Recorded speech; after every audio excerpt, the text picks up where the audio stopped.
Hello, and welcome to a gaming thing.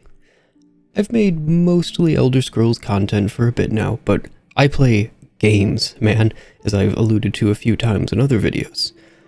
I've gotten a few comments where it seems some people think I'm hunched over, rage playing Skyrim every waking moment, which is very funny, but I actually play a huge range of games. RPGs as a group were my third most played genre, with 16% of my playtime. So I thought I should share my year in gaming. You guys can get a better idea of who I am as a gamer to contextualize my perspective, and maybe I get to bring something new onto your radar. So that's what this is. Oh, and there's going to be a lot of charts and Excel goodness in here, so for you absolute weirdos that are into that sort of stuff, eat your hearts out. For the rest of you, I know I make second screen content. You're free to alt-tab as much as you want. Right off the top, I want to thank my members, currently on screen. These fine folk go above and beyond to support the channel, and I'm very grateful to them. Being a member is never required, but always appreciated. Thank you. 2024 has been an interesting year for me, both in gaming and outside of it, but I'm going to stick to the gaming for this video, and not real-world gaming news. There's no need to bring up how bad that's been. This year, I continued my unintentional but gradual move away from Steam, with games from that platform accounting for 52% of the games I played in 2024, and 53% of my total playtime. Just a couple years ago, it would have been nearly 100% Steam on both charts, but then I got Play Night, and now all of my games from all platforms, including emulated games, all show up in a unified launcher. I love it. I'll link it below. Play Night is actually how I pulled all of this tracking data thanks to a few plugins. Super cool program.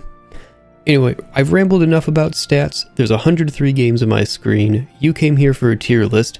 How's about I stop boring everyone and get on with it? Just so things make sense, I'm gonna run through the tiers real quick. S+ is God tier. These are games that I'm probably never going to stop playing, or that have already proven themselves a perennial favorite. S is an amazing game. These usually have just a couple of minor things that stop them from reaching S+, but I would recommend any of these in a heartbeat. A through F are like grades in school. A is a solid game, B is probably worth your time, C is pretty mid, D means something is not working, and F is just flat out a bad game. There should not be many of these, I hope.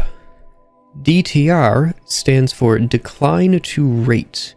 I'm not going to use this too much, but there's some games that I just don't feel comfortable dropping into a tier, mostly because I haven't played them enough for one reason or another.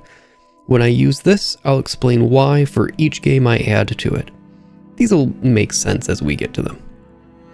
Alright, that's it. No more distractions. Let's get into it. I played a lot of racing games this year. I actually grew up on racing games to a pretty large degree, but I haven't really played that much of them since Gran Turismo 4, with a brief return for Forza Motorsport 4. But late last year, well, 2023, F1 23 went free for a weekend on Steam, and it single-handedly reignited my love of racing games and introduced me to sim racing.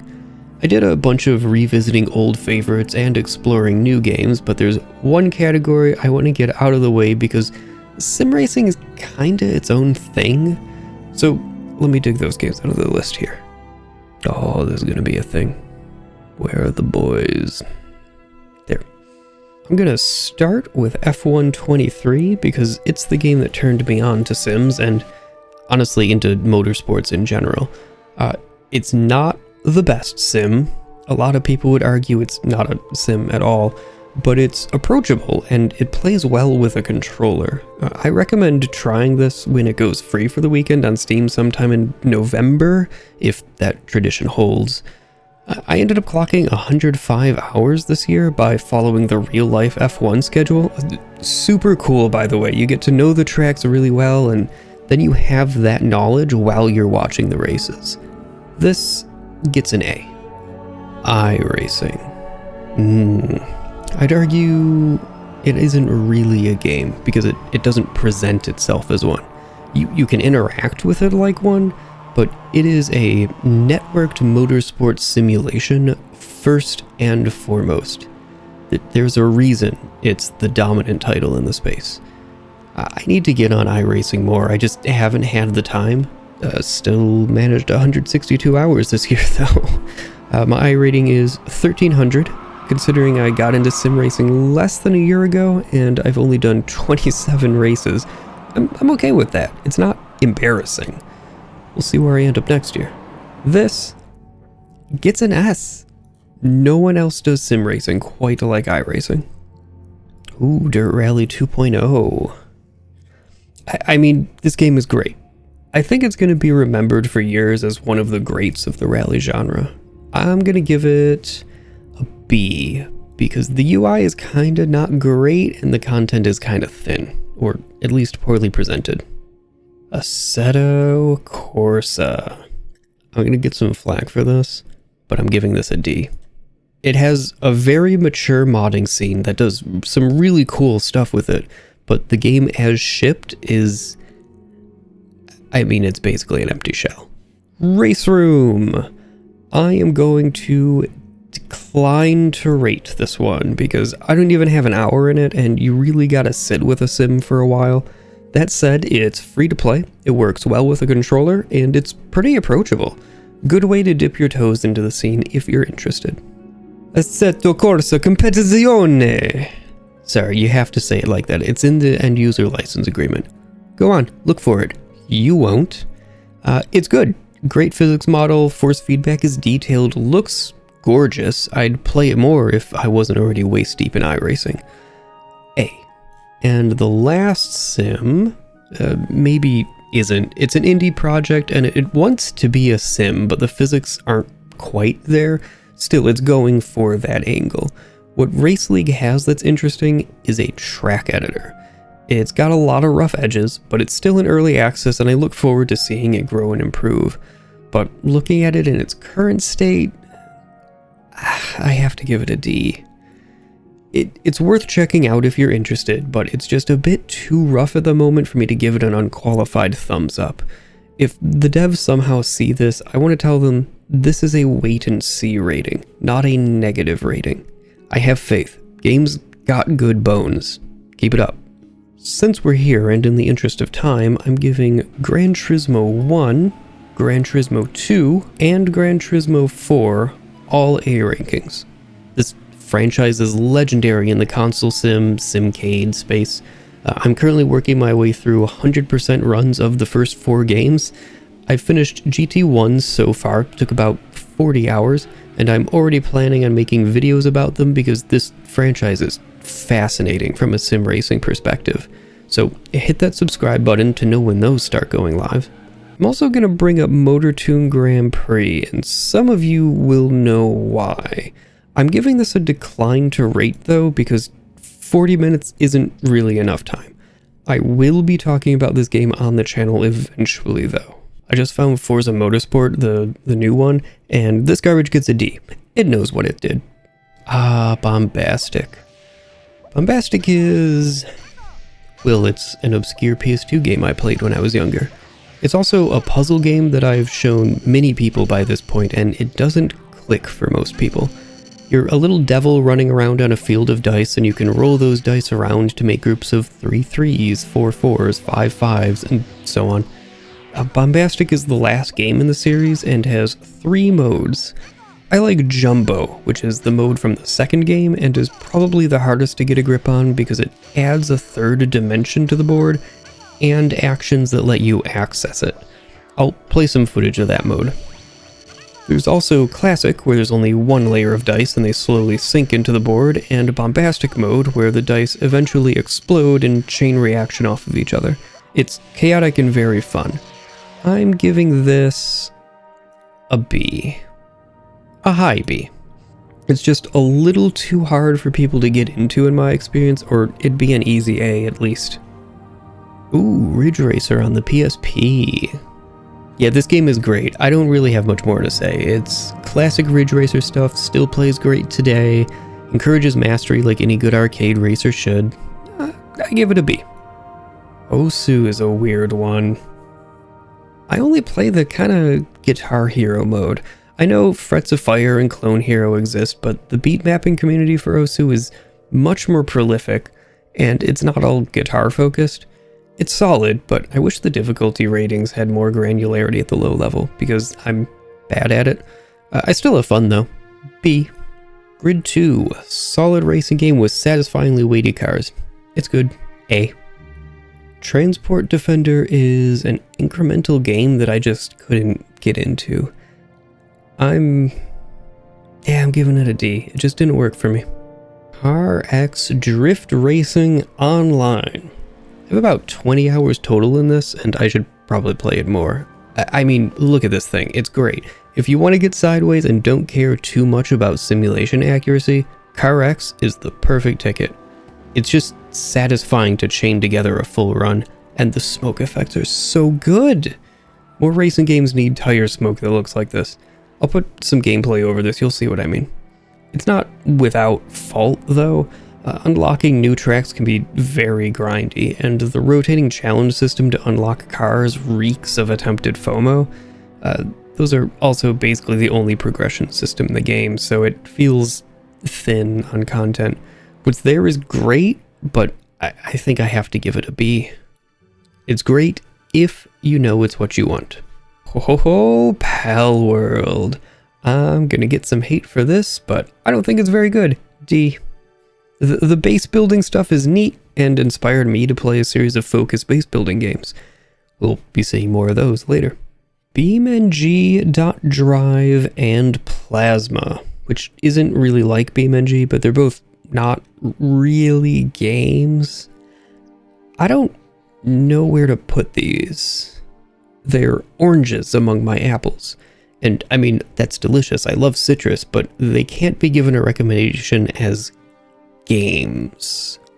That said, I'm putting them both in the S tier because they are amazing at what they do.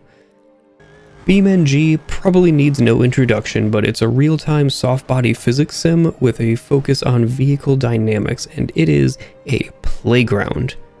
Plasma is a relatively approachable real-time robotics and physics simulation. You can think main assembly, but without the objectives or progression or other game elements, and way more potential for automated actions.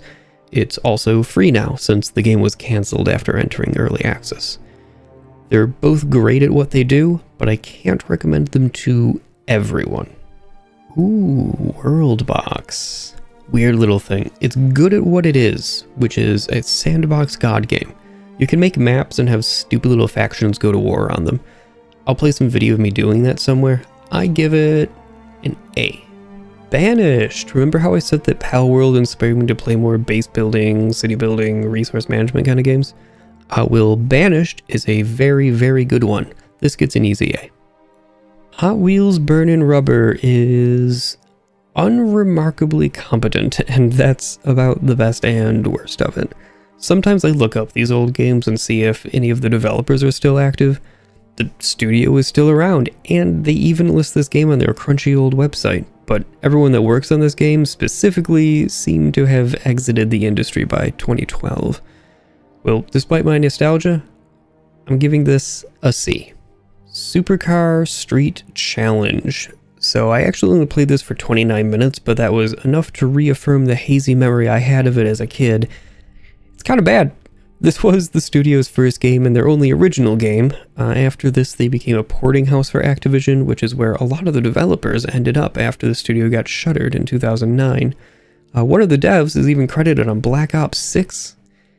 Anyway, Supercar Street Challenge, not good. It gets a D. Oh, Deadlock. I don't like MOBAs. This is, personally, another D. I'm sure it'll be fine without my being a fan.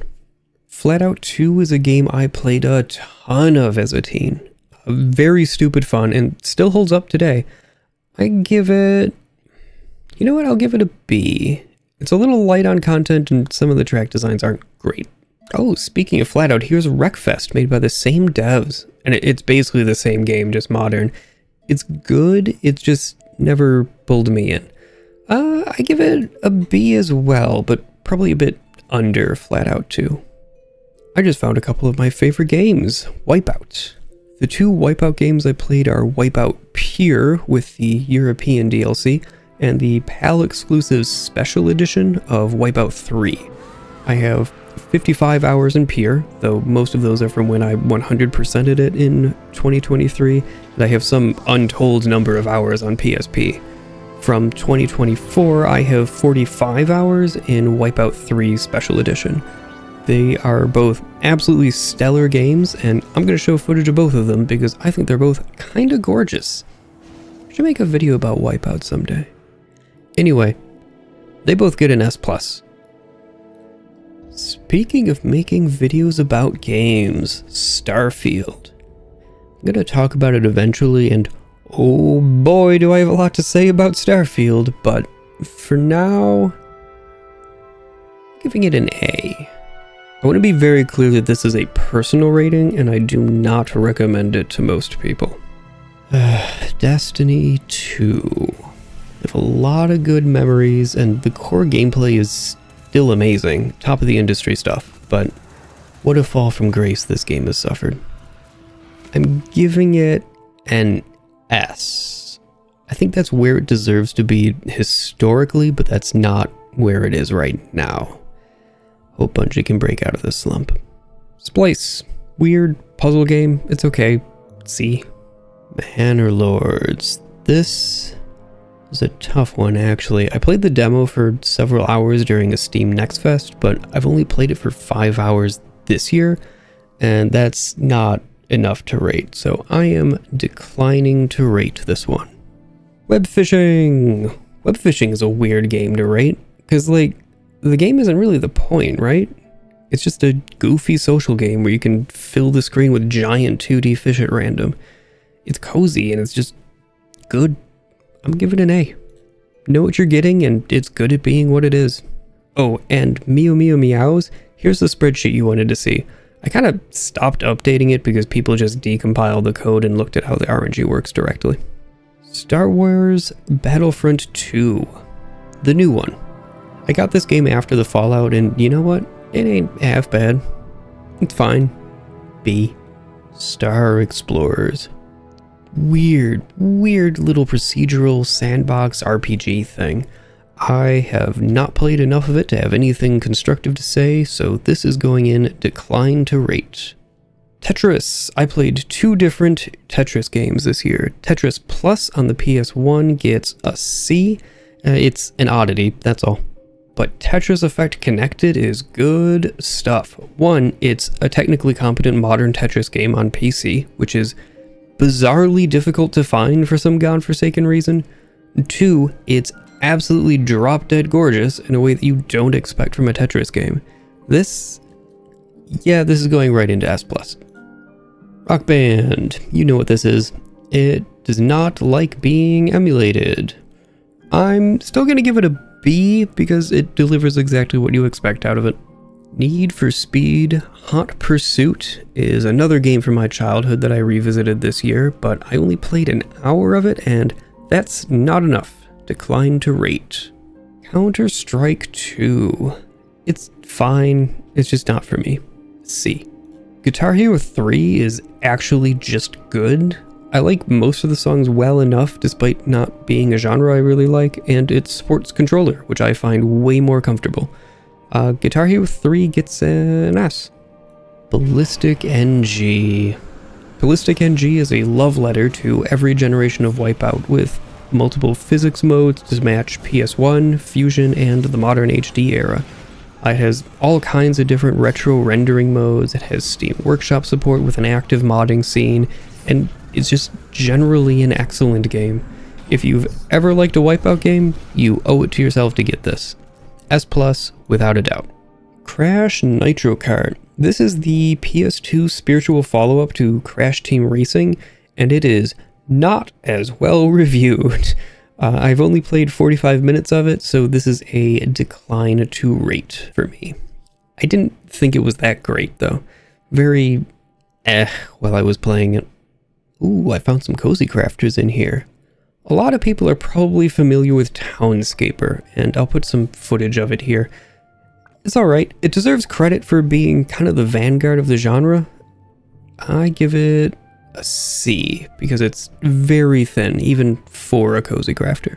Dystopica, however, is probably much less well known. It's a cyberpunk take on the idea, which isn't exactly known for being cozy, but that is what this game is.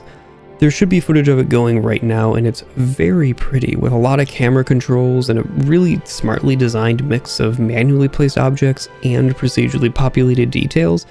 This one gets an A from me. Blur, another racing game. You've probably heard of this one. It's great, full stop, easy A. Colin McRae Rally 2.0 is a pretty legendary PS1 title, but this is the Game Boy Advance port that came out 2 years later. It's obviously much more graphically limited, and I'll have some footage of it play here, but it's really impressive for the hardware, and it's occasionally even recognizable as a riff on the PS1 original. This gets an A from me. TerraTech. I know it's been out forever, but I only played this year. This might be a spicy take, but it's bad. TerraTech is not a good game, and I really wish that it was, because it has cool ideas, but they all have terrible implementations. This gets an F. Ray Tracers is a weird 90s arcade game where you drive a car and crash it into stuff like spider tanks, helicopters, and Harrier jets. It is what boomers think video games are. It's fast, there's numbers everywhere, and it's complete nonsense from the premise all the way to the end. If I'm not playing footage of it right now as an example, you should call me mean names in the comments, because I don't think anyone would believe that this game exists without seeing it. It's weird, and I love it for that, but it's very one note, very short, and the story that only exists in the ending cutscene comes out of nowhere and also goes nowhere. This gets a D, but I honestly kind of recommend it just for the ride. Deep Rock Galactic. This probably doesn't need an introduction. It's great. Easy S. Super Puzzle Fighter 2 Turbo. It's one of those PS1 puzzle games, and it's poking fun at Street Fighter. I played this as a kid way back when, and it's very C. It did, however, give me this wonderful screenshot. Songs of Six might not be a household name. It's a city building resource management game that has a lot of Dwarf Fortress-like detail in its simulation, but much more approachable. And the art style is pretty cute. Cool lore, neat mechanics. This is a good one. I can definitely recommend this to people that are in the genre. I give it an A. Ooh, I just found a game I want to talk about. So this is a Gantt chart, which looks like a mess, but it's easy, trust me. Each column is one day of the year, and each row is a game I played within the year. In February, I don't remember what did it, but I got interested in Minecraft again, as happens to us all. It's just that kind of game, isn't it? Well, I'm kind of over the grindy resource farming that Minecraft can be, so I sort of made my own game mode. Basically, I had to produce my own food for survival, and any blocks that I wanted to use I had to earn, but once I crafted the first example of a block, I allowed myself to build it within Creative. This was coming off of playing WorldBox, Palworld, and Banished, so I adopted a little village and tried to grow it as though Minecraft is a city builder. That was neat for a while. But then, in April, and after a love affair with Helldivers 2 for a few weeks, have I rated that yet? We'll get to it if not. I discovered Vintage Story, and I love Vintage Story. It is everything I used to love about old Minecraft, but so much more. Everything in Vintage Story feels like an investment, and every accomplishment feels so good. It also looks really nice, and runs way better than Minecraft. And modding has a healthy community, and is just dropping files into a folder. It could not be easier.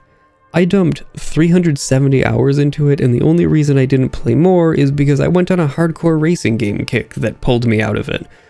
Also, it's really hard to convince friends to play it because it is a time commitment.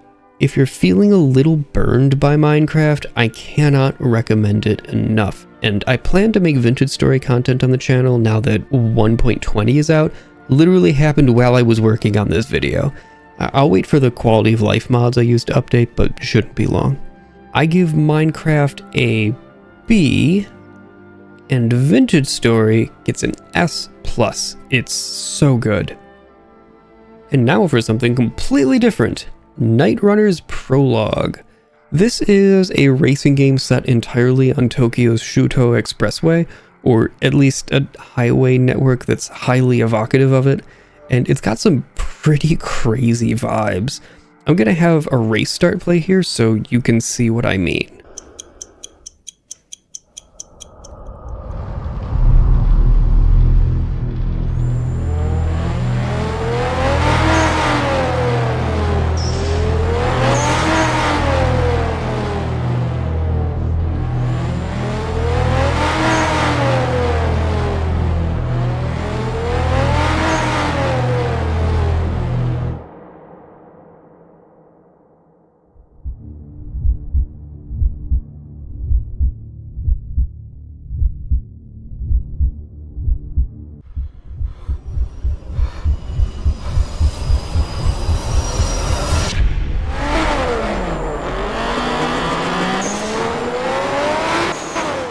This is just a teaser demo thing, but there's a decent enough bit of content and it's very cool. I hope to see the full game, but this prologue gets an A from me.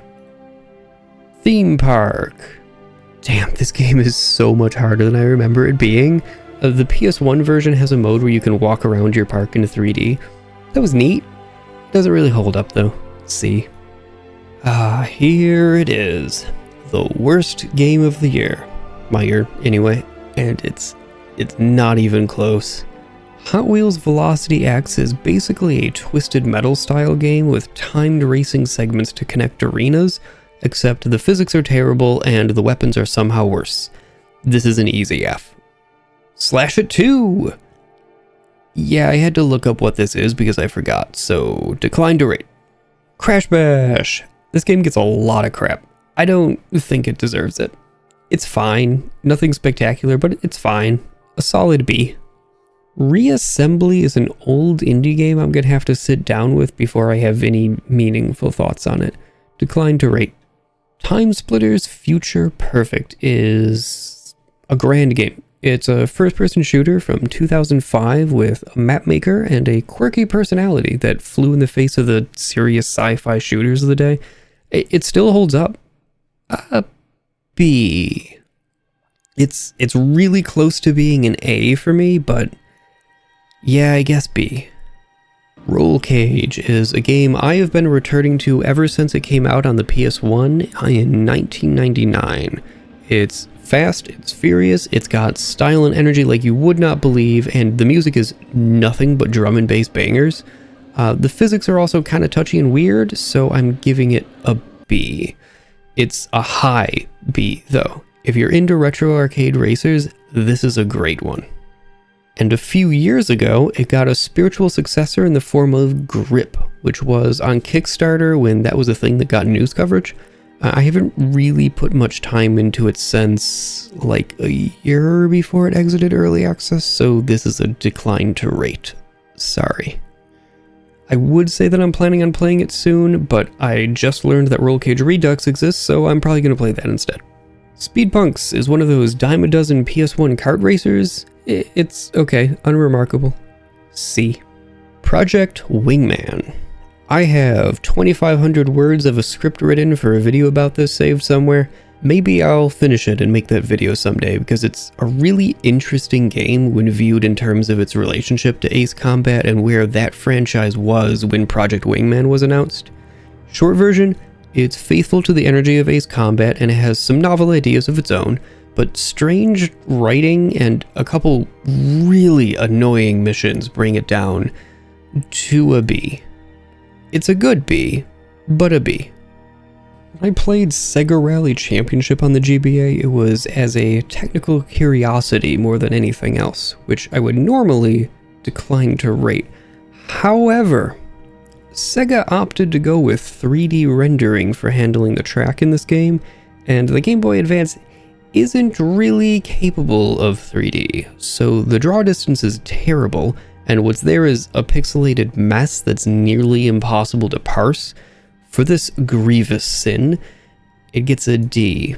I will not be revisiting this game. Unreal Tournament 3. I played a few hours of UT3 this year. It's... The gameplay is okay, but it's also the most Unreal Engine 3-ass looking game ever made that isn't Gears of War. This gets a C for me.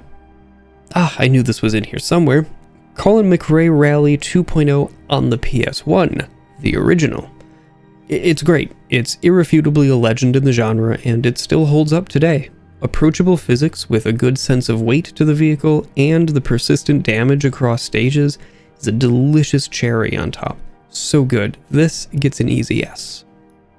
Nightmare Kart, which I played because it was recommended to me after talking about racing games for several days. I have no attachment to, what's that Dark Souls spin-off everyone glazes? Bloodborne! Yeah, I don't care, and this game's not great. D. I'm gonna get so much crap in the comments for this take.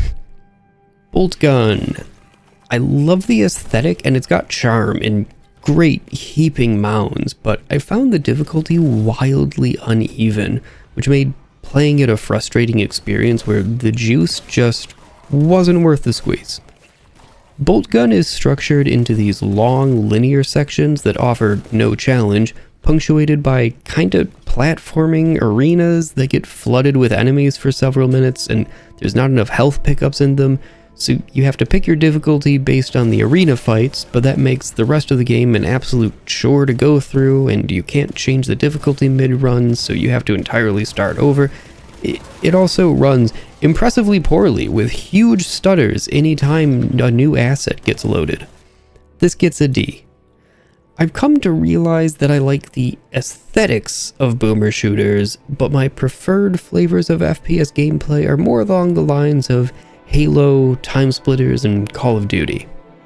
And speaking of Call of Duty, let me go fish those out of the list. I played through all of Call of Duty, the 2003 original, in a single sitting. 7 hours, give or take some time fiddling with settings and the like. It's really rough in places. There's one mission in particular that's just miserable, but I miss this historically accurate style, in huge air quotes, and slower, less bombastic gameplay. I wouldn't mind seeing a return to this. World War II games were already getting a little tired when this came out, but it's a really interesting period of history, and games let you live an experience like no other medium does. Also, I just kind of like how it looks. Like, yeah, it looks very dated, obviously, but you can still see the quakiness in the engine at this time. The pre-rendered light maps just have a certain look to them, and I kind of like it. But then COD4 came out, and that changed everything. The real Halo killer was nothing like Halo. Replaying it today, the campaign kinda doesn't hold up that well. There's cool set pieces and what have you, but the reliance on infinite enemy spawns gets real tired real fast. Call of Duty gets a B. A good B. And Call of Duty 4 also gets a B. A somewhat more meh B. The multiplayer was always the point of that one. Unreal Tournament. The OG this time. Well, Game of the Year edition, but that basically just means patched, let's be real. It's a classic. What more can I really say?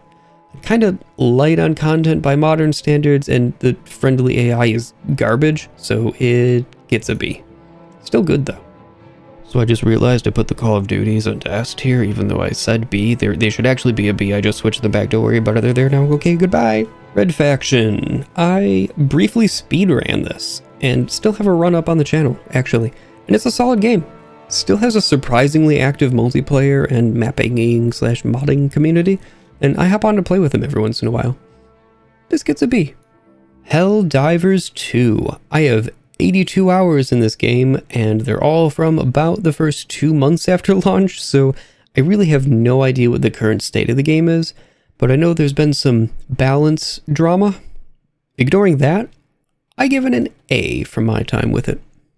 Halo! Halo was my first-person shooter, and it single-handedly destroyed my playing of mostly racing games for approximately 2 decades. What can I say? It's great. I mostly play 1 and 2, sometimes 3, rarely ODST or Reach, but they're all good. Master Chief Collection gets an A. Arc Racer, another little indie game that I got because I'll try anything that's vaguely Wipeout shaped at this point. It's clearly made with incredible amounts of love and passion, and I'm going to put some footage on the screen because it's good stuff. I am, however, going to decline to rate, because the last time I played it, I was having a weird input issue, and I spoke to the dev about it, but I haven't gone back to try it since, and it's gotten a couple updates since then. Well, other than when I load it up in the future, as of me recording this voiceover to get the footage you're seeing right now, but now it's 2025, so that doesn't count for 2024. Anyway, it's good. I'm only giving it a DTR because I think judging it based on a pretty minor technical issue I was having that may very well be patched would be unfair. Spirit of the North is a game where you're a fox and you do some jumping. It's one of those small team indie-ish games that's aiming for awards by trying to do the journey thing. Problem, there's no meat to this one. D. Warhammer 40k Speed Freaks.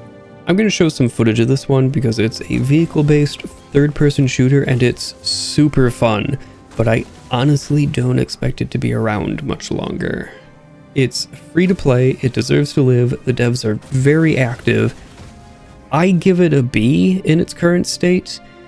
Go try it if you're at all interested.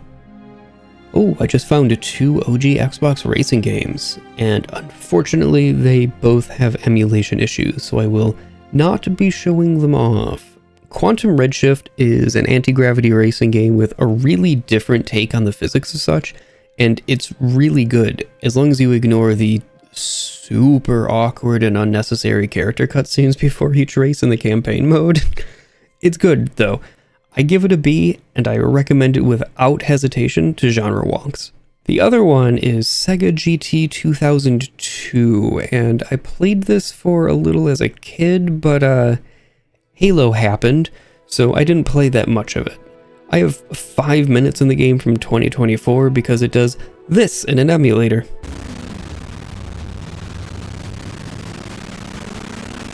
Decline to rate. I hope to play this someday in the future. Star Wars Battlefront 2. The original from 2005. It's a little janky on a modern PC, but you know what? It's still a damn solid game. This gets an A. Old School Rally is a PS1 styled arcadey rally game that is clearly evocative of Colin McRae Rally 2.0. I've played it for about 2.5 hours, but it's been a minute, and I know the physics have gotten a pretty substantial rework since then, so I am going to decline to rate it for now. Mario Kart DS. I swear there's actually just this many racing games that I poked during the year. Mario Kart DS is really weird because you can play it casually and have an okay time, or you can abuse the crap out of the drifting mechanic and go way faster in a way that doesn't seem intentional but makes the game actually fun for once. It also destroys my hands to do it. Playing it how I think the developers intended, though, it gets a C for me. It just doesn't feel good. I grew up on Wipeout. Mario Kart will always feel lethargic to me. It's that simple. Bulletstorm. Anyone else remember this weird thing? If you don't, it's an FPS where the goal is to rack up high scores by comboing trick shots and environmental hazards. I hope this gets a spiritual sequel sometime because I think it could do really well with updated mobility in the current gaming landscape. Think Titanfall 2 with a trick shot score counter and you're seeing what I'm seeing. But Bulletstorm as it is today, yeah, it gets a C. It's alright. It's not at all worth the asking price of $40, but maybe on sale as a curiosity. From the Depths. I've owned this for years, but I finally got around to loading it up this year. I had a migraine. I realized From the Depths was entirely too much for me in that state, and I immediately closed it. Obviously, I am declining to rate this one. Crash Team Racing. People love this game. I see a Mario Kart clone, and y'all know how I feel about Mario Kart. It's okay, C. Oh, but here's Burnout 3 Takedown, and for my money, it's the best of the franchise. Easy S. This is the one that added the takedown mechanic, and it's just so good. I'll definitely get some footage of it in here because it's got style. I don't know how they did the destruction in this game. It feels like it's soft body deformation, but there's no way they were doing that in the OG Xbox and PS2. Did you know a Quidditch game came out a few months ago? Well, it did, and I played the PS2 game as a kid, so I played it again so I could directly compare the two. Quidditch World Cup, that's the PS2 game, it's basically the same as how I remember PS2 hockey games being on the rare occasion I got roped into playing one in a friend's house.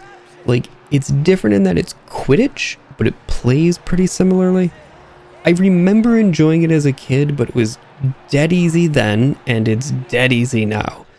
I'm giving it a C, but I'm not really recommending it unless you're just generally curious. Quidditch Champions, that's the new one, is a very different beast, and it gives you full 3D control of a given role and has multiplayer. It's kinda got balance issues because Quidditch is actually a horribly designed game, but this captures the feeling of excitement and speed, and that's cool. I like it. I'm still giving it a C because it doesn't have that much depth, and it's weirdly built with a ton of FOMO as the entire progression system, despite there being no microtransactions. It's very weird and leaves a strange taste in the mouth. It has both single player and multiplayer and cosmetic seasons, but I'm not sure how long that'll last. Cyanide, with an X, is a 2006 OG Xbox dual stick shooter, and I adore it. It's got really middling reviews from the press. I distinctly remember one review that complained about the camera moving around, but I love it. It's got style, and the music is good, and there's branching paths and huge bosses, and it's just a good time.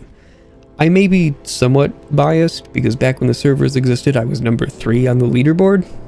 This actually came out about 9 months after the 360 released and was not backwards compatible, and I think that really sealed the deal on this game. I still think Cyanide is deserving of an A. Project Torque is a racing MMO, quote-unquote, that is a thing. It died, then was bought by a couple diehard fans and is still sort of limping along.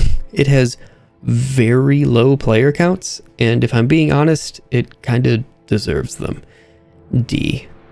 Phantasy Star Online Blueburst, which is the enhanced PC version of the Xbox port of a 2001 Dreamcast MMO.